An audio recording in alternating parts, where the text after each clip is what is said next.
ఓం నమో వెంకటేశాయ. అందరికీ 77వ గణతంత్ర దినోత్సవ శుభాకాంక్షలు తెలియజేసుకుంటూ,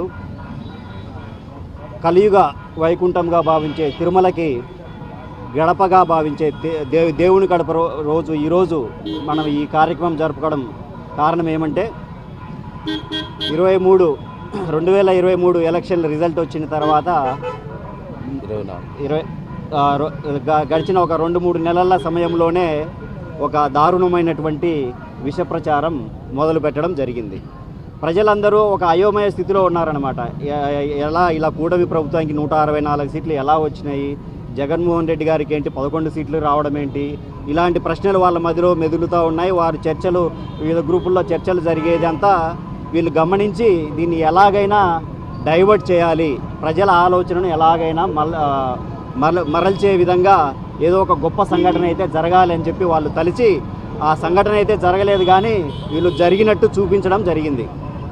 చంద్రబాబు గారు సాక్షాత్ ముఖ్యమంత్రిగా 4వసారి ముఖ్యమంత్రిగా అయినటువంటి చంద్రబాబు గారు ఆయన వయసుకు తగిన విధంగా ప్రవర్తించకుండా జంతువుల కొవ్వుతో కూడినటువంటి నెయ్యిని లడ్డూ తయారు చేయడానికి వాడడం జరగడం అనేటువంటిది, ఆయన చెప్పడం అనేటువంటిది నిజంగా ఒక బాధాకరమైనటువంటి విషయం. ఎందుకంటే ఇప్పుడు రాష్ట్రంలో సీనియర్ మోస్ట్ పొలిటీషియన్గా ఆయనే, ఒక రాష్ట్రానికి పెద్దన్నగా ఉండవలసినటువంటి వ్యక్తి ఒకవేళ నిజంగా అలాంటిది ఏదైనా జరిగినా కూడా ఇది దేవుడి కార్యము, దేవునికి అప్రతిష్ట వస్తుంది, దీన్ని డీల్ చేసే విధానం ఈ విధంగా ఉండకూడదు, దీన్ని ఎలాగైనా కూడా వేరే రకంగా డీల్ చేయాలి, దేవునికి గొప్ప కీర్తి ఉండాలి, రాష్ట్రానికి దేవుడు ఉండడం వల్ల రాష్ట్రానికి కీర్తి అలాగే కొనసాగాలి అనే ఉద్దేశంతో దాన్ని మాస్క్ చేసి ఒకవేళ జరిగి ఉండింటే పెట్టాల్సింది పోయి, జరగకపోయినా కూడా జరిగిందని చెప్పి ఎంతోమంది ప్రపంచవ్యాప్తంగా ఉన్నటువంటి హిందువుల మనోభావాలను కానీ వారికి ఉన్నటువంటి ఆధ్యాత్మికత పైన దెబ్బ కొట్టడం అనేటువంటిది నిజంగా ఒక చెడు సంస్కృతి. దానికి తోడు ఇంకా పవన్ కళ్యాణ్ గారు, ఉప ముఖ్యమంత్రి పవన్ కళ్యాణ్ గారు, నేనేం తక్కువ తిన్నానని ఇంకొక 2 అడుగులు ముందుకేసి ఇందులో బీఫ్ కలిసింది, పిగ్ ఫ్యాట్ కలిసింది, ఫిష్ ఆయిల్ కలిసింది అని చెప్పి ఇంకొక 2 అడుగులు ముందుకేసి సనాతన ధర్మాన్ని ఏదో ఈయన సంచిలో వేసుకొని సంకలో పెట్టుకొని తిరుగుతూ ఉన్నట్టు కాషాయ వస్త్రాలు వేసుకొని పుడిమెట్లు కింద నుంచి పైకి అడిగే ఆచారాన్ని ఈయనే మొదలుపెట్టారు. ఇంతవరకు ఎక్కడా జరగలే. వీళ్ళు అంటే ఒక ప్రజల మనోభావాలు ఏంటి, ఆ లడ్డూ తినే ఆ దేవాన్ని కొలిసేటువంటి వాళ్ళ సంస్కృతి కానీ వారికి ఉన్నటువంటి ఆధ్యాత్మికత కానీ ఎలాంటి లెక్క చేయకుండా కేవలం రాజకీయ దురుద్దేశంతో, రాజకీయ ప్రయోజనాల కోసం జగన్మోహన్ రెడ్డి గారి మీద విష ప్రచారం చెయ్యాలి అనే ఏకైక లక్ష్యంతో దేవుణ్ణి కూడా లెక్క చేయకుండా వారు ఈ విధంగా చేయడం జరిగింది. అదేవిధంగా సుప్రీంకోర్టు ఆధ్వర్యంలో, సిబిఐ ఆధ్వర్యంలో ఒక సిట్ ఏర్పాటు చేసి ఆ సిట్ దాదాపు 1.5 సంవత్సరం అన్ని రికార్డులు పరిశీలించి ఎవరెవరైతే సప్లై చేశారో డైరీల నుంచి వాళ్ళన్నింటినీ వాళ్ళ ద్వారా విచారణ చేసి ఫైనల్గా ఈరోజు 2 రోజుల కిందట ఇచ్చిన సిట్ ఛార్జ్ షీట్లో ఎలాంటి జంతువుల కొవ్వు కలవలేదు, అందులో జంతువుల కొవ్వు అవశేషాలు కానీ ఎలాంటివి లేవు అని చెప్పి ఈరోజు రిపోర్ట్ ఇవ్వడం జరిగింది. ఇప్పుడు వారు చేసిన దానికి కనీసం వారికి చిత్తశుద్ధి ఉంటే వారు క్షమాపణైనా చెప్పాలి. గత 2 రోజులుగా వాళ్ళకి టైం కూడా ఇచ్చాం, ఏమైనా క్షమాపణ చెప్తారు, వారు చేసిన దాన్ని వారు సరి చేసుకుంటారనే ఉద్దేశంతో 2 రోజులు టైం ఇచ్చాం. అయినా కూడా వారు ఎలాంటి స్పందన లేదు.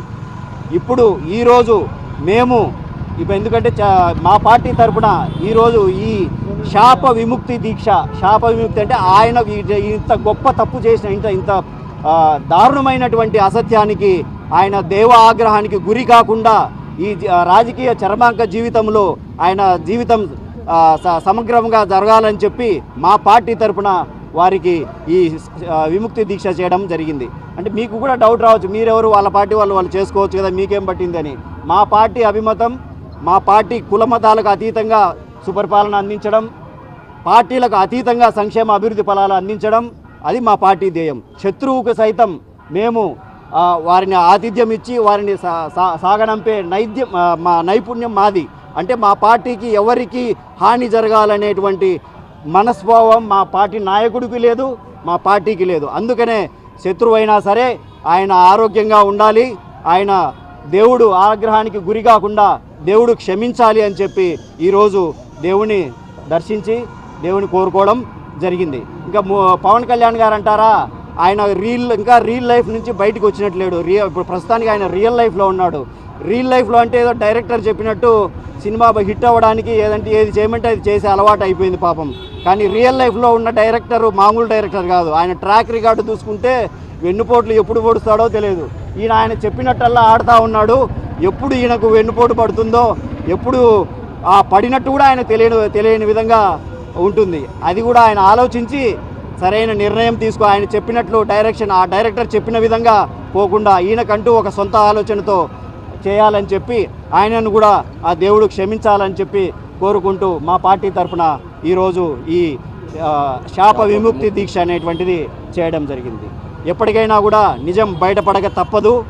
ఆ నిజాన్ని, ఆ అబద్ధానికి ఆయువు తక్కువ అనేటువంటిది నిరూపణ అయింది. ఎప్పటికీ సత్యమే వర్ధిల్లుతుంది. సత్యమేవ జయతే. అందరికీ నమస్కారం. ముందుగా ప్రతి ఒక్కరికి గణతంత్ర దినోత్సవ శుభాకాంక్షలు.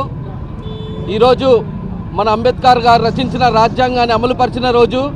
కానీ మన ఆంధ్ర రాష్ట్రంలో మన దురదృష్టం ఏంటంటే ఎవరో ముఖ్యమంత్రి గారి కుమారుడు రచించినటువంటి రెడ్ బుక్ రాజ్యాంగాన్ని అమల్లో పరిచి ప్రతి ఒక్క పౌరుణ్ణి ఇబ్బందులకి గురి చేస్తున్న దిశగా ఈ రాష్ట్ర ప్రభుత్వం ఉంది. ముఖ్యంగా ఈ ప్రెస్ మీట్ పెట్టడానికి కారణం ఏమిటంటే ప్రఖ్యాతిగాంచిన తిరుమల కొండ యొక్క ప్రసాదం సంబంధించిన లడ్డూ గురించి ముఖ్యమంత్రి గారు కానీ ఉప ముఖ్యమంత్రి గారు కానీ కులమతాలలో చిచ్చు పెట్టే విధంగా లడ్డూలో పంది మాంసం, ఎద్దు మాంసం, ఇంకా వివిధ రకాల నూనెను కలిపి ప్రసాదాన్ని కలుషితం చేశారని మా వైఎస్ఆర్సీపీ పార్టీ పైన, మా జగన్మోహన్ రెడ్డి గారి పైన అనేకమైన మాటలు అనడం జరిగింది. ఒకసారి ఆలోచించుకుంటే ఈ కూటమి ప్రభుత్వం ఏర్పడిన తరువాత మీరు చూసుకుంటే ఫస్ట్ కల్తీ నెయ్యి వచ్చింది గుర్తించింది ఈ కూటమి ప్రభుత్వంలోనే. అవునా కాదన్నా? ఆ నెయ్యిని శాంపుల్స్కి పంపించింది ఈ కూటమి ప్రభుత్వమే. దాంట్లో పంది కొవ్వు, ఇంకో వివిధ రకాల కొవ్వులు ఉన్నాయని గుర్తించింది ఈ కూటమి ప్రభుత్వమే. సో నేను అనేది ఏంటంటే ఎవరి ప్రభుత్వంలో తప్పు జరిగిందని అనుకుంటున్నారు? ఇంత చిన్న లాజిక్ మిస్ అయితే ఎలా? మీ ప్రభుత్వంలో చేసిన తప్పుని మా ప్రభుత్వంలో జరిగినట్టు మీరు సృష్టించి పవన్ కళ్యాణ్ గారు అయితే మరీ దారుణంగా దేశం ప్రపంచమంతా అల్లకొల్లోలం అవుతుంది వైఎస్ఆర్సీపీ పార్టీ వాళ్ళు చేసిన ఈ తప్పుకి అంటున్నారు. సార్, మీరు మతాలలో చిచ్చు పెట్టే విధంగా అసలు ఈ లడ్డూ గురించి ప్రస్తావనే లేకుండా మీకన్నా ముందు తెలిసిండాలి అందులో ఆ కొవ్వు కలిపినారు అని. అందుకే మీరు మాట్లాడినారు. అంటే మీరు కలిపినారు కాబట్టి మీరు మాట్లాడినారు. అవునా కాదా? మేము మా జగన్మోహన్ రెడ్డి గారు ప్రతి ఒక్కరికి న్యాయపరంగా అన్ని విధాలుగా అండదండగా ఉండి ప్రతి ఒక్కరికి న్యాయం చేసే విధంగానే నడుచుకున్నారే తప్ప ఏ మతాన్ని కానీ ఏ కులాన్ని కానీ కించపరిచే విధంగా ఏ రోజు బిహేవ్ చేయలేదని ఈ పత్రికాముఖంగా తెలియజేస్తున్నా. ఒకరు మాట్లాడతారు, మీ జగన్మోహన్ రెడ్డి ముఖ్యమంత్రిగా ఉన్నప్పుడు పట్టు వస్త్రాలు తేలేదు, ఇంకోటి తేలేదు అని.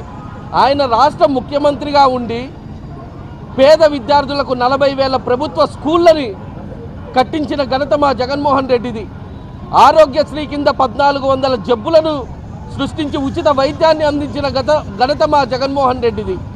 ప్రతి ఒక్క పౌరుడు కులమతాలకు అతీతంగా పేద బడుగు బలహీన వర్గాలు అందరూ ప్రశాంతంగా జీవనం సాగించిందే మా జగన్మోహన్ రెడ్డి గారి హయాంలో. ఈరోజు తీసుకుంటే మీరు తప్పుడు ప్రచారాలు, డైవర్షన్ పాలిటిక్స్ తప్ప ఇంకోటి లేనే లేదు. వెంకటేశ్వర స్వామి చాలా పవర్ఫుల్. తిరుమల తొలిగడప దేవుని కడప ముందర నిలబడుకొని నేను చెప్తుండా, మీ కూటమి ప్రభుత్వానికి కాలం చెల్లింది. మీ కూటమి ప్రభుత్వం గోవిందా గోవిందా. మీ ముఖ్యమంత్రి పోస్టు గోవిందా గోవిందా. మీ ఉప ముఖ్యమంత్రి పోస్టు గోవిందా గోవిందా. మీ రెడ్ బుక్ రాజ్యాంగం గోవిందా గోవిందా. వీటన్నిటికీ సమాధానం 2029లో ప్రజలు చాలా గట్టిగా చెప్పబోతున్నారు. చాలా గట్టిగా చెప్పి మీ పార్టీని అన్నిటినీ గోవిందా గోవిందా. గుర్తుపెట్టుకోండి.